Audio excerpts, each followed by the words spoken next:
Six stocks I'm buying now, February 2025 edition. Welcome in, folks. My favorite video I do for you guys each and every month. And I'm very late doing this one. I am very, very late, but you know I'm going to always get it to you guys, okay? Recording this on February 10th. Usually I put out these videos the first of every month, but it's been a little busy with earnings season going on, okay? No, today we're going to speak about six stocks that all have massive upside potential over the next 3 to 5 years. Most of these stocks we're going to go through in this video today, the majority of them are complete falling knives right now. Now, I've been buying falling knife stocks for 16 years, and it's worked out pretty darn well so far. But I do.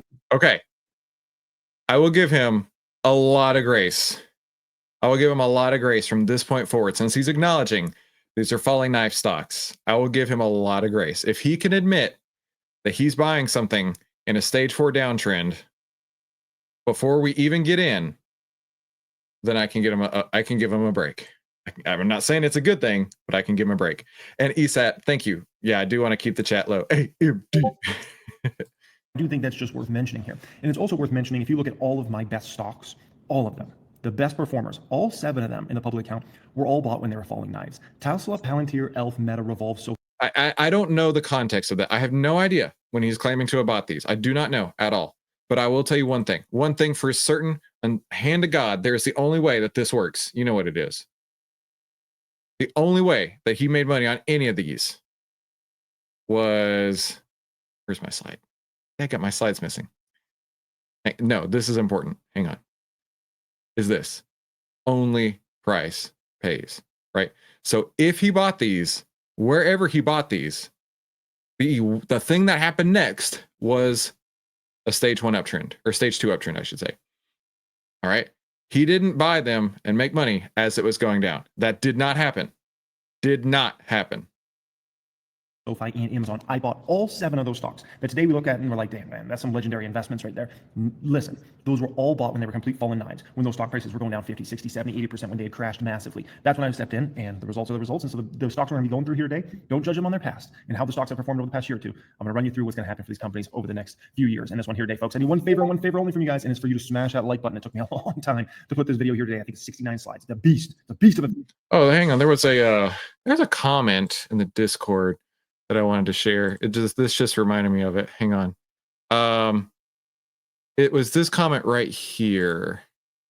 It said, "Hey everyone, new here, and so glad I bought Outlier after a terrible experience with watching and losing money with the Ferrari owner with a nice house in Vegas. I recouped all of my losses and made significant gains watching this guy and by using the app." That was the Decadent Wolf who said that in our Discord. I wonder who he's talking about. I don't know who he's talking about. I don't know. I don't know who he's talking about here. A video.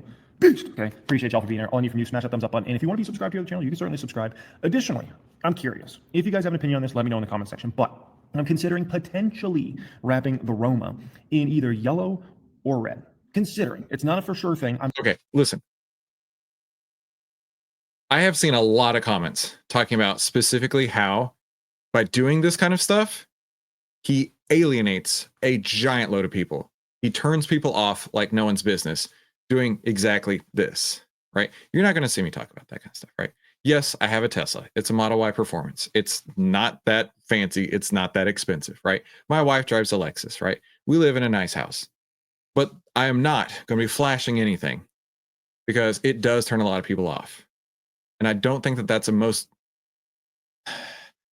I suppose it's different stages in life, right? Like when you're younger and you want to be flashy, that's the kind of stuff you buy, right?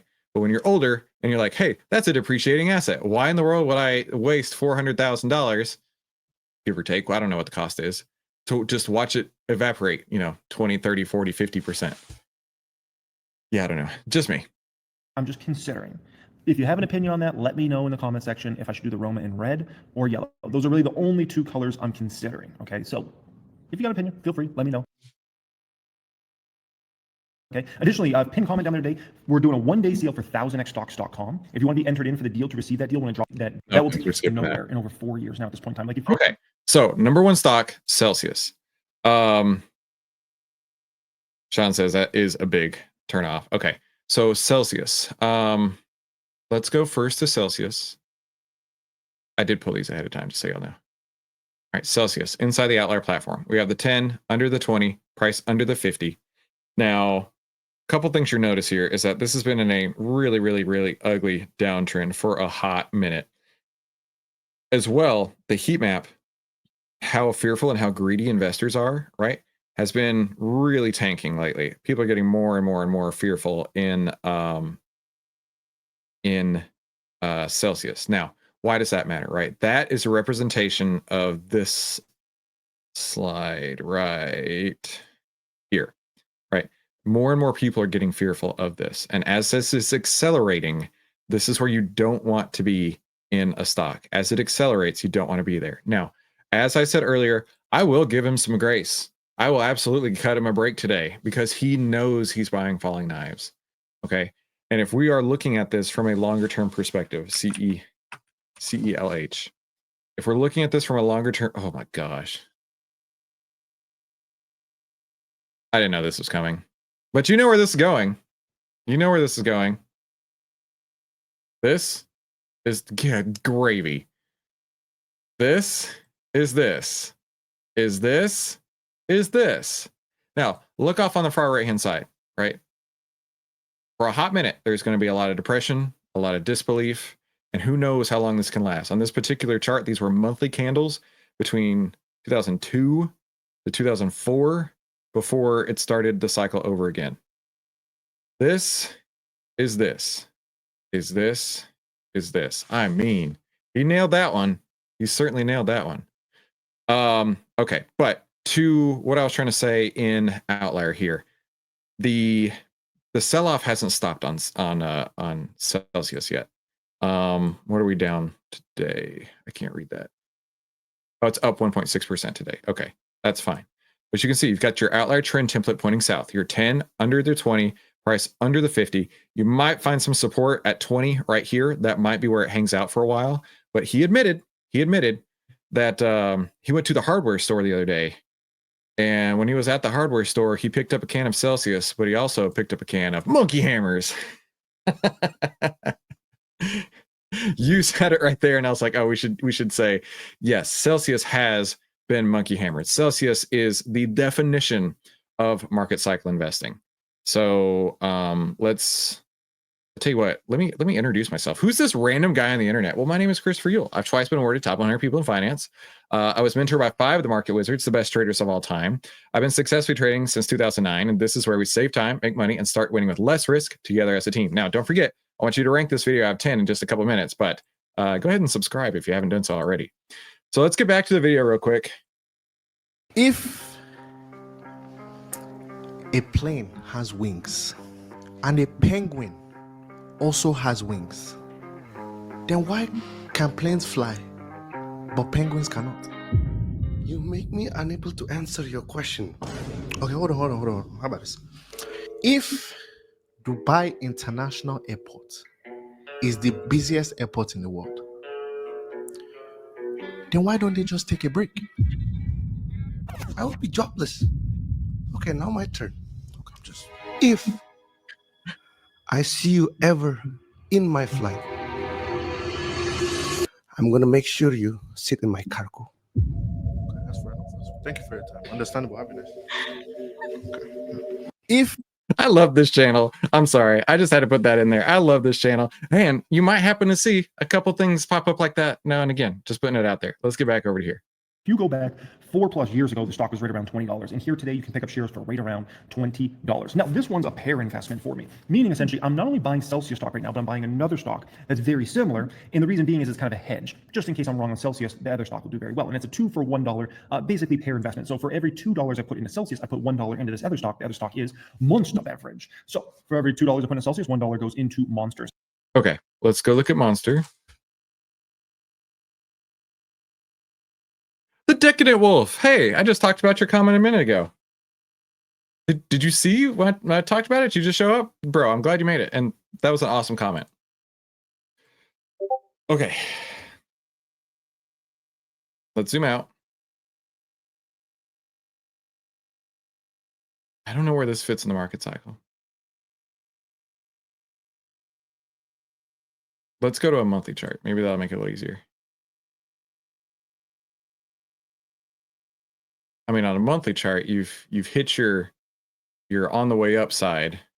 You've hit the slope of hope already, and you might be going down the other side in just a minute. I mean, monthly candles, that speaks to me there. But granted, I don't know. If he's a long-term investor, which he claims he is, he should be looking at monthly candles, and it's a close under the 50 period monthly candle. It's a close under the 10, under the 20, price under the 50. That right there is a bearish trend, even on the monthly charts.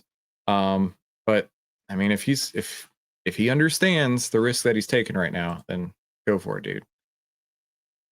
essentially. Now, Celsius plus Monster plus Bang Energy plus Rain Energy, because you understand Monster. Oh, well, the Decadent Wolf just got here. Hey, I was talking about your comment right here. How you had a terrible experience, new here, and so glad I bought Outlier after a terrible experience watching a losing money with the Ferrari owner with a nice house in Vegas, who recouped all of his losses and made significant gains watching Christopher and using the app. You are a rock star. Bang Energy, and also Rain Energy as well, right? I mean, you go down the energy drink aisle at your local food store or Target or Walmart or wherever you go, right? And go look at the aisle, and you're going to control like a massive amount of the market share of energy drinks in total, right? Red Bull's obviously always a giant in this space and has been a giant for 20 plus years now at this point in time. But you have Celsius, which has been a fast growing brand over the last few years, and then you get Monster stability in their brands between them, Bang Energy, Rain Energy. By the way, Bang Energy has been coming back strong for Monster recently, right? Now, Celsius, the interesting thing is, all right, very cool. Now he's very happy. Now, I'll be honest with you. I see lots of people with the Celsius drinks. Personally, when I go and get an energy drink, I always go for the Monsters. So, I mean, I can get where he's coming from as far as like the consumer demand of it. I get that.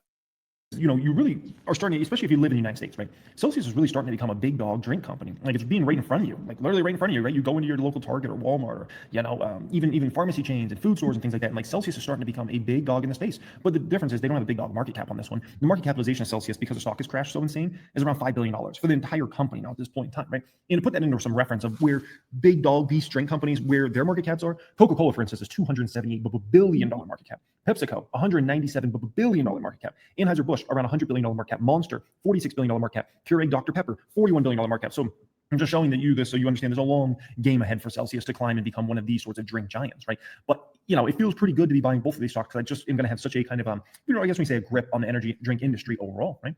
Now, here's the kind of latest, we can call it market share numbers from these drink makers, right? And this is out of. All right. And in the essence of time, I'm going to skip to his next stock. Yeah, sure. Drinking is fun.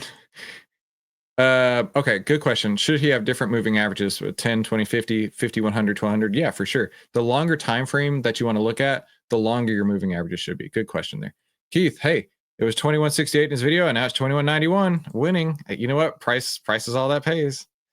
You know, Den, I appreciate you. First time I've seen you here. Congratulations on your gold medal, by the way. It's like he's being paid to make these videos. We've had that discussion before. I think he could be. I don't know. I mean, an influencer with 828,000 subscribers, 80,000 views on this video within a day. I mean, if I were trying to pump a stock, that would be someone I'd be interested in. I think it's a tremendous opportunity to be a buyer of AMD right now, but I understand there's a really poor sentiment. Oh no, did he really just talk about AMD again?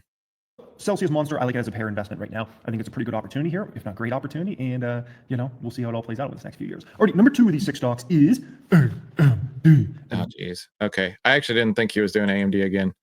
I thought he was going to Nike, but we're going to go to AMD. And let's take a look at AMD. You guys know where this is going here. What happened with the meeting? They ghosted me, dude. They knew that I was speaking the gospel, and they're like, never mind. that's the truth. Okay. As we all know, AMD has been falling for ages. This is classic stage here. Let's do it together, right? Stage 1, stage 2, stage 3, this topping pattern here. A little bit extended, I'll give you that. A little bit extended, but I mean, essentially same thing. Lower highs, right? Lower high, lower high, lower high. Or I should say high, then lower high, lower high. And now this is stage 4 downtrend. Stage 4 downtrend. But if he knows they're falling knives and he's willing to take that risk, which I'm not willing to do, go for it. Advanced Micro Devices. Stock's gone up about 138% over the past 5 years or so. But here's the thing, okay? So, you know, there's really poor sentiment in regards to AMD right now. I think it's a tremendous. There is. In fact, let's load. Okay. Let's go into Outlier and let's look at the sentiment behind AMD. It's actually getting better, if you can believe that. Actually getting better. We're going to zoom into the 6-month point. Now, I have seen people say, well, what about this buy signal in AMD? So anytime you've got a downtrend, right, and you get a sell signal, that would be like a sell to open. And then as you watch it go down, this would be a buy to close. Imagine you bought puts here, and imagine you sold to close those puts here. That's what that represents. And that's a pro tip that I figured out by losing money and figuring out, oh, wait a minute. Wait a minute. A buy in a downtrend does not mean start buying, which apparently Jeremy thinks it does. I don't know. But looking at the behavioral heat map right here, we're going to look at these values over here.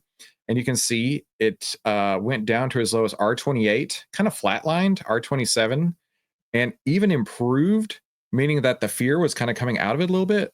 Got up to R24 and is now coming back down, it looks like. Looks like R24 still, but it seems to be getting a little bit more fearful. Now, while at the same time, the whole tech sector is decently greedy, right? The whole tech sector itself is much more greedy, while this one is full of fear. Yes, they dodged the meeting twice, not once, twice. Well, it couldn't have gotten any worse. The first picture that comes to mind when I hear AMD is Monkey Hammer, right? Monkey Hammer. Okay, so that was his next one, AMD. And you know what? If he really believes that this is going to flip in the next couple of years, see you in 2 to 5 years. Cool, bro. See you then. In the meantime, my money won't be locked up in a dead money stock, won't be locked up in a stage 4 downtrend, and I'm going to be buying things that are going up in value. Or hear me out, I'm going to do like, this is unheard of, right? I'm going to sit in cash and not F up. Okay, sit in cash and not F up. That is one of my all-time favorite things to do when the market is hella choppy like this, right? When the market hasn't gone anywhere in 2 months and is chopping people up, and people are like, "Oh, what the hell to do?" No, just sit in cash and don't F up. Not that hard. Not that hard. Oh, wait a minute. Most people don't change. They live the same 6 months of their lives 100 times in a row, and then they die. They go to the same places, they make the same jokes, they tell the same stories, they work the same job, and then they die. And it's all because they were never willing to be uncomfortable, because they were never willing to change. And a lot of people get really uncomfortable when I talk about this, but most people are average. The average person stays stuck in the same patterns. And so if you want to have a different outcome, you have to walk a different path. Okay, so I really like Alex Hormozi, business guy, but a lot of what he talks about can be applicable to trading. So when I hear that, you know, it makes me think that you have probably been in this situation many times over, where you are frustrated at your trading performance, you're frustrated with yourself, you're frustrated that the YouTube people that you follow are giving you bad advice. Listen, I've been there, right? My very worst trade was gold was an obvious downtrend. Obvious. It couldn't have been more obvious of a downtrend. And I was following this person on Twitter. Ironic now looking back on it, because their profile picture was a monkey, but I'd seen them make some pretty good calls in the past. I didn't realize I was about to get monkey hammered by that monkey. But gold was going down day after day after day. And they said, you know, it's a generational low. Gold has to go up from here, right? It has to, right? It should go up from here any moment. As you know, should is the most dangerous word in all of finance. And so I was like, all right, let's go. So I bought everything I possibly could, all the gold calls, all the GLD calls, all the GDX calls, J, Dust, Nugget, you name it. If it had anything to do with gold, I bought it. And every day after that point, I was watching my account evaporate day after day after day after day, right? And maybe you've been in that situation, right? It's going to take you making the decision, which decision means to cut off, right? You making the decision, I can't do this anymore. I can't do this anymore. And that was what happened to me. I made a decision. I said, if I can't make money in the market doing what I'm doing now, I need to find people who have, which is how I was connected with 5 of the market wizards, which is amazing. And which is why I'm super stoked that you and I can have this conversation today. Because if I hadn't, A, I wouldn't have made a podcast that turned into a top 10 iTunes investing podcast. And B, I would never have been making YouTube videos. I mean, I'm over 2,000 videos deep at this point on YouTube, and you just found me. Imagine if you had just found me 6 months ago. Imagine that. Imagine if you had found me. I'll put my 2024 results real quick. Imagine if you had found me in 2024 and you had these kind of results. Since I get so many comments saying, oh yeah, why don't you show your results? Bro, I do this all the time. Imagine if you had found me last year and you had these kind of results, right? 49 trades, not that many, with a 91% return. A 91% return on 49 trades, right? I had one losing month from May to November. One losing month was November. Every single one of these trades was an outlier trade. Every single one. So imagine if you had found me 6 months ago, right? How much better off would you be? So yeah, let's get back to this. Opportunity to be a buyer of AMD right now, but I understand there's a really poor sentiment. Nvidia has destroyed AMD's returns over the past 5 years, but I do think things are going to flip over this next 5 years. And the reason being is I look at how Lisa Su's positioned the company, the acquisitions she's made over the past couple of years here, and I think she's actually positioned AMD now to actually benefit extensively over this next 5 years. That does not mean Nvidia is going to lose. I just believe over this next 5 years, AMD's stock price performance is going to far outstrip Nvidia. Nvidia's already seen a lot of their fruits of their labor. Let's just call it that. AMD has not really. Their game is coming up. Like Nvidia's in their Super Bowl right now. AMD's going to be playing their Super Bowl over the next few years here. Bro, this is a stage 1 sideways trend, a stage 2 uptrend, then a stage 3 topping pattern right here. Nvidia looks like it might even be entering a stage 4. By the way, I put this note out on our Discord, and I said, if you are a Tesla shareholder and you're avoiding a stage 4 downtrend, please go into the share your big wins and tell me how much I've saved you. I bring this up because it's just facts. It's just how the market works. And now you see it. Now your eyes are opened. So there's a difference there you got to understand, right? Additionally, if you look at like Jensen, right? Jensen delivered OpenAI their first supercomputer way back in 2016. Elon Musk was there to receive it, right? If we go back to 2016, like Lisa Su was trying to stabilize AMD's business model and get them back on the right track, right? AMD was around a $2 stock. If we go back about a decade ago, right? And so the companies were in a very different place. So Jensen kind of had a I don't want to call it an unfair advantage. It was completely a fair advantage, but he had an advantage nonetheless, right? And Nvidia really capitalized on that. But Lisa Su's been playing catch up ever since, and she's done a heck of a job catching up, right? And now they've caught up so much where they're now beating Intel across the board, right? Okay, we're going to skip on to the next stock here. Let's see what his next one is. Nike. Okay, Nike. Nike. Oh, baby. $70 stock here today. Okay. Now, first off, look at my custom Nikes I ordered. Oh, baby. 1,000 next stocks. Oh, are they beautiful? I love those babies. Okay. If you didn't know, you can actually customize some Pegasus shoes and some other shoes on Nike's website. Here's what I'm showing you that I think is very important. This is Nike's revenue over the past, 20, 25 plus years. And what we're going to find is every once in a while, Nike goes through this little span of like, it's over. Nike's peaked. Can't grow anymore. It went through it right here back in the late 90s. It went through it right here around 08, 09, went through it right here around Rona, and it's going through it again right now. Okay. So this is not the first rodeo of like, it's over at Nike, like, people giving up on it. Revenue may grow for sure, especially with how much shoes cost. Good gravy. Man, I bought these on cloud shoes I'm wearing right now. Oh my gosh, most comfortable shoes I've ever owned, but they were $170. What happened to shoe prices? All right, looking at the monthly candles for Nike, you know what I'm going to say. But looking at the daily candles, right? It's just ugly, right? This has been monkey hammered hard, really hard. Lots of monkey hammers going on right here. I mean, Nike just seems to me like something that I would avoid at all costs. I wouldn't buy it with your money. But if it can not, I mean, it looks like the 70 area seems to be a lot of support right here. I'll just have to see. I don't know. Stock has a tough time. Like, that is what it is. If we show you Nike's net income over the past, 20 years or so, what you're going to see is the net income went down a few times. They got nailed, right? And the profitability dropped immensely. And every single time the profitability drops immensely, you say, it's over, it's over, it's over. It's never over in regards to Nike. This company fights back. And they brought in Elliott Hill to run this show again, right? And I would call this like Jordan coming back to the Bulls when he came back to the Bulls and they went on another three-peat for 3 more championships. This is what Elliott Hill has done. And I've got so much confidence in Elliott Hill based upon what I've heard out of the workforce at Nvidia. Like, when the announcement came that Elliott Hill was coming back, like, the culture inside Nike was excited. Very well. I mean, it can't be that excited. Can't be that excited. I don't know when that news came out, but if it was anywhere between December of 2023 and now, I can't imagine anybody's very excited about that who owns Nike stock. So I'm not gonna be able to get through all these. He's got so much to talk about. So let's rank it. Your turn. You rank it. You rank it in the chat. You rank it in the chat while I try to catch up real quick. Deezer's got his outlier trial. Let's go. Alex is awesome. You killed me with AMD and Nike. Big wounds. It doesn't have to be wounds.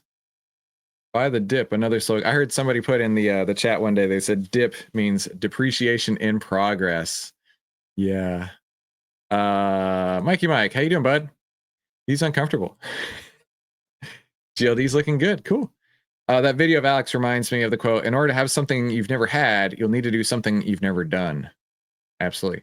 But Jay Fort, losing money feels so bad. The embarrassment and shame are real.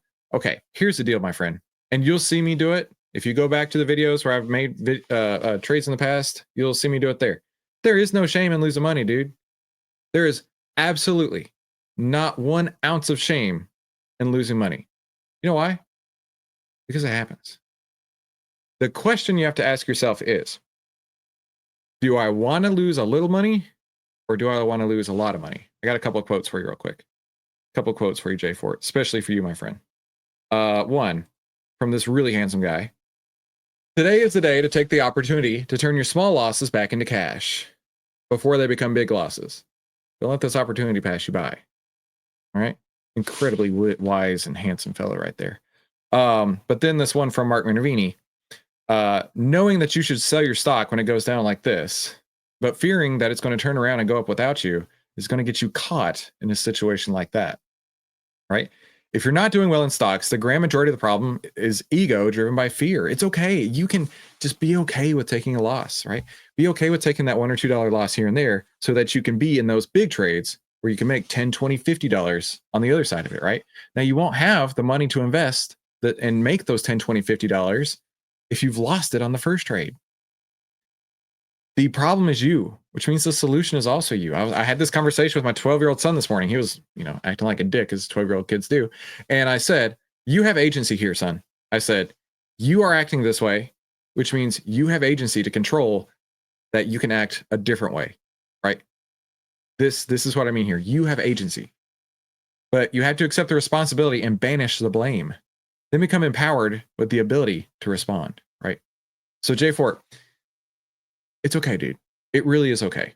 And coming along on this journey, being an outlier like this, it's gonna be a lot easier. It's gonna be a lot more fun. Nike's been killing him for years. Rob says, started following JL in November, and to be fair, got good returns on Tesla, Palantir, and American Airlines. Not so much with Nike, Celsius, AMD, SoFi, and Estee Lauder. And Cake has actually been pretty good. That was when I even mentioned about a month ago. I was like, Cake is good. Cake has a lot of relative strength. Still, without JL and Felix, doubt I'd learned only price pays. That's right, only price pays. ESAT, you can't give him a 47. Been loving the content for the past couple weeks. How often is it better to hold positions through earnings rather than exiting before then? Well, here's the deal, right? Earnings are a gamble. Earnings are a gamble every single time. It doesn't matter if let's go to Estee Lauder. Okay, that's a great one. That was going to be coming later in his video, right? Right. When you hold into earnings, now this was Jeremy's price projection, by the way. When you hold through earnings, right? This one right here got monkey hammer down 22%. It's come back some for sure. Bounced right out that order block. Tell me order blocks don't work. Down 22% after earnings. And you can look at SoFi, right? Down, I think it was like 15-ish%. Now it's even further, 17% since earnings, right? But then on the other side, you got to look at Palantir, which has had the most beautiful gap and go I've seen in years, right? All of those happened after earnings. You have to make the decision, am I going to take the gamble? Now, my rule of thumb is, do I already have profits? Do I have lots of room for it to come back, right? For example, if you were in SoFi and you got in SoFi at like 10, right? And you were holding through earnings when it was up at 17, yeah, dude, you probably have room for it to come back. But then when it gaps down like that, that could be a big red flag to say, all right, I'm out of here. So, but to your question, it was AJG. Holy moly. All right. So this is post earnings, gap and go. Things have changed with AGJ or AJG, right? Honest to goodness, this is awesome. This is really awesome. What I would do in this case, this is me personally. I would hold this until it closes under the 10. I don't know how long that's going to be. But when it closes under the 10, here's a good example, right? When it goes up and then closes back under the 10, that's a red flag that things are not going to go well. Okay, and you can see it didn't go well for a while. But right now, dude, let that trend run. Don't get in the way of that trend. Let it run. Awesome trade on that. Good job. We've got 4s, 3s, 2s. We got to stop it, Nico. Nobody gets a 7. Nobody gets a 7. That's the rule around here. Let me go back to the rating slide real quick. There it is. I got 2, 4, 1. I'm one of his victims. Well, that's okay, Travis. You're here. You're here, and that's what matters. You're here. You've made that change. You're not going to let another 6 months go by like Alex Hormozy was talking about in his video. You're in the right place, my friend. We've got 3s, 2s, 5s, 3s, 1s, 3s, 2s. Dip. That was me. No, not anymore. Not anymore. The Ferrari flex made it a 1. Wes, losing is great when it's not big. Yeah. Mark, smartest man I know. Late to the show. OMG. Hey, audience. That must just lost a ton of money listening to me. What? Oh, okay. Let me rephrase this. Hey, audience. What would? Hey, audience. I just lost a ton of money listening to me in my AMD. What color should my Ferrari be? Yikes. Tone deaf to death. Yeah. Tone deaf to death. EDR looks like it's going to close above an order block today. Maybe. Hey, Jorn, good to see you, bud. Jorn's are one of our long timers. Tom, earnings in 2 days. Can you look at Twillo? Lift risky. Money comes and goes. Call it learning money. Sometimes money's lost at things you don't need, right? Of course, it might feel horrible, right?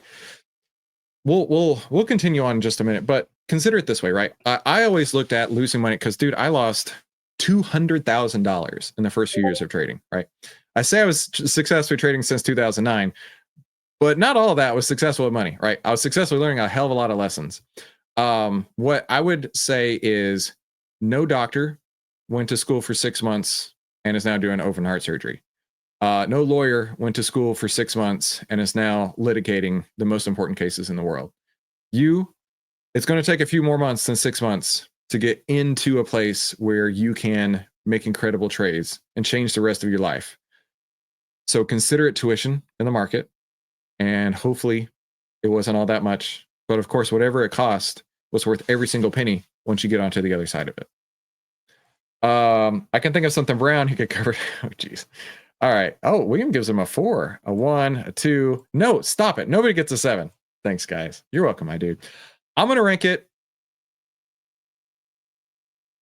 higher than you think, because he said on the outset that he knew that these were falling knives. And so I give him credit for that. If he knows the risk that he's putting on, but I'm going to give it a 2.5 because it's going to be painful and it's going to be frustrating for him and anybody listening to him buying those stocks for potentially months or years until maybe the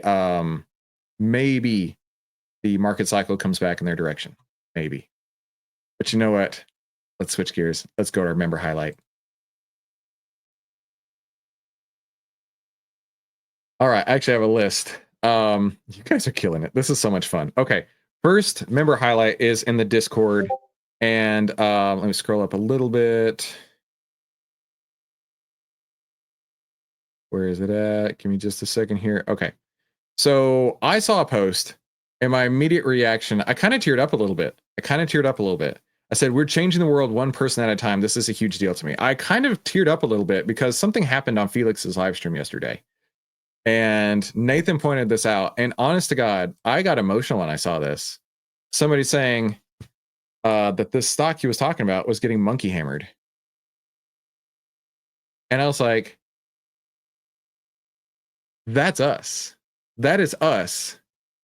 That is us. That is Outliers right there, pervasing through the YouTube space, making a difference in the world. So I don't know if this person's online here, but either way, when I saw that, I was like, whoa, this is a big deal. We're getting somewhere now. This is awesome. I talked earlier about the Tesla right here, about how if I saved you some money, I'd really like you to put in the share your big wins, just how much I saved you. Nathan came through and said he got out of Tesla with a very large position and a small profit. When I saw it going down to downtown city, my gut said take a small position at 380. It has to go up, right? I believe it was only yesterday that I sold a small portion at 362. Still a net negative, but a small loss.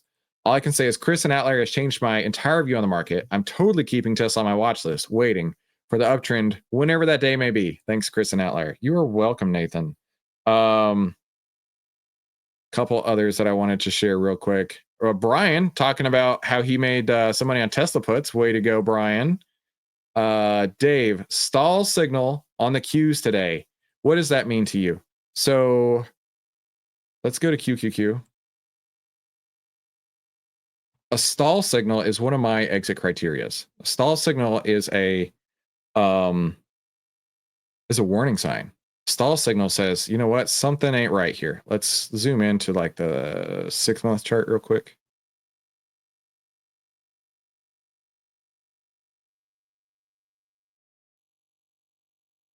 All right. A stall signal is the heat right here. We talked earlier about how we want to see that greedy getting more and more greedy, people getting more and more excited to buy the stock, but there will be a point where that peaks. And when that peak happens, that is my exit point. That is my get out of Dodge card right there. And then it will contract. And this may happen way before the price does. And what we see over here is that this got only slightly greedy. It just came a slight fear to slight greed. And Dave noticed we had a stall at G2. So it didn't get any more greedy today on the Qs. So that was a exit point signal right there. So outstanding work, Dave. We saw this one here earlier by the Decadent Wolf and then Mari here. After listening to Chris and Trading in the Zone, one of my top 5 all-time trading books, which I have over here. If you want to go in the books and podcasts, I have my 5 favorite trading books right there. And then we get lots of recommendations in there. So go ahead and share yours as well. Where'd Mari go? After listening to me and Trading in the Zone, she realized that she was doing a very risky investing. So she trimmed and exited big time yesterday, and today got a big chunk of profits out, average of 113%, outstanding. I was just lucky with many stocks. Now I understand what's going on the charts roughly, which helps a lot, right? It is one thing to be lucky. It's another thing to understand what's going on. I still have work. I still have to work a lot to manage my portfolio, and very nervous.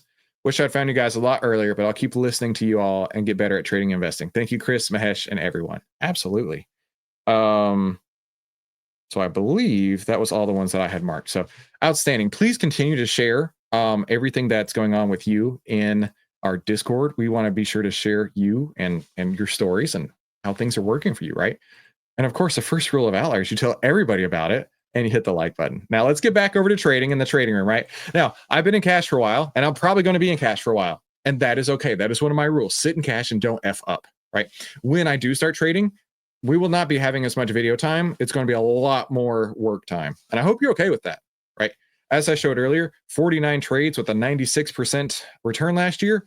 I don't trade all that often, but when I do, it's gangbusters, okay? Gangbusters. Well, what is Outlier and how does it work? Because all these gangbuster signals came from Outlier. Old Uncle Warren used to say, be fearful when others are greedy and greedy when others are fearful. Outlier shows you if investors are acting irrationally, fearful, or greedy, and by how much. And that's what I'm trying to show you here all the time, right? You don't need to pay me a dime to see what we talk about here on the live streams every day. Investors are irrationally fearful and greedy, and by how much, which allows you to get into the stock before the outlier move happens. Now, if you want to get the annual pass, which I'd highly recommend you do, the sale for it, our Valentine's Sweetheart Sale, ends this Friday. You can save 64% and get it for just 82 cents a day. If you already have a trial, just send us an email and we'll upgrade you, no problem. And now my style of trading using Outlier is called the golden ticket trading strategy, and only price pays. Now, it always starts with the market, with the outlier trend template, with the 10 over the 20, price over the 50 on the SPY. So we're going to go back to the SPY. The SPY is up 1 entire basis point today. We've seen several closes under these key moving averages. But right now, we do have the 10 over the 20, price over the 50. So this is a bullish trend. Now, if we go to the next step, we look at the breadth. What does the breadth look like? How many stocks are getting more buy signals or more sell signals? And if we look over here, you can see breadth is falling hard and fast, right? Breadth is coming down quite a lot. At one point here, we had 75% of stocks on a buy signal. Today, we're down to just 55%. In fact, let's see how many stocks came through today. So today we have 27 new buy signals. And we have 62 new sell signals. So as you can see, the sell signals are really starting to grow. And that's what the market breadth is measuring right there. How many sell signals are we getting? And I'm telling you right now, Trading becomes effortless when you align trend and breadth. Absolutely effortless. You won't believe it. You really won't believe it. And this is what I call the master key, right? When the SPY has a buy signal, the market trend's going higher, market breadth is going higher. When all that aligns, and then you've got your sectors that are showing bullish breadth as well, which every sector is bearish right now. It's giving me over 80% win rates. And I'm telling you, go back, look at the breadth chart and compare to when you have made your trades, and you're going to be astonished. You will be absolutely blown away. Right? I did all the back testing for this personally, and that's how I came to these conclusions here, and also those returns. I see there's been a ton of chat going on, and it's super, super, super awesome to see you guys here. Nobody gets a 5. Look, this is my show. This is my show. I make the rules. So yeah, 2.5, the perfect balance of painful and frustrating. All things balanced for sure. Rick says you bought some Netflix. What do you think of the chart? Outlier buy signal in place. Well, Rick, for me personally, I'm not buying anything, but I will just for you. Just for you, my friend Nick. That's not Netflix. Hang on. That's Nike. Let's take a look at Netflix. Ooh, I like that. I like Netflix here. Now let's break this down. Where would I get in? Where would I get out? Where would I get in? Where would I get out? Take notes. Take notes. I'll show you my exit signals here. Take notes. Let's make this bigger. All right, so we got that buy signal. Let's zoom into, let's do 3 months on this one.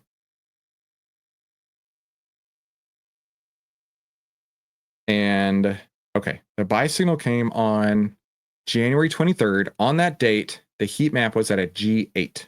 Okay, so when I see this, when I see a G value of between 0 and 25, I go a 10-point spread. So I would look to get out at G18 unless it starts to, have some losses, right? So that was on what date was that? January 23rd. So let's go to January 23rd. The day after that earnings move right there. Cool. A gap and go, like we talked about. And G8 was our start. We're going to go, the next day was G14. Oh, that went up fast.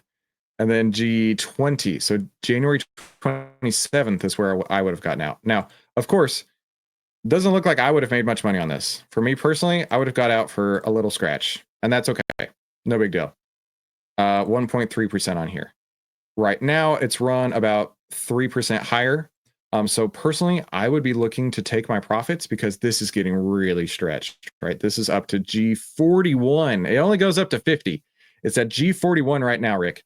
What I'm telling you right now is the further that this stretches, which is why the further up it goes, the less room I give it. The further up it goes, it's like a rubber band. The further it goes, the farther it can snap back. So Rick, outstanding work. Me personally, I would have been taking profits today if I were still holding it. But dude, way to go. So that's going to wrap it for me today. And I want you to understand something. This is probably one of the most fun things I get to do every single day. Every single day. Even though I don't get to trade, I feel ultra blessed that I get to hang here with you. So tell me in the chat what you're trading. And of course, come back tomorrow. We'll help you save time, make money, and start winning with less risk together as a team. Now, YouTube is going to recommend a couple of videos. I recommend you click one of those. And I also recommend you have a fantastic day. We'll talk soon.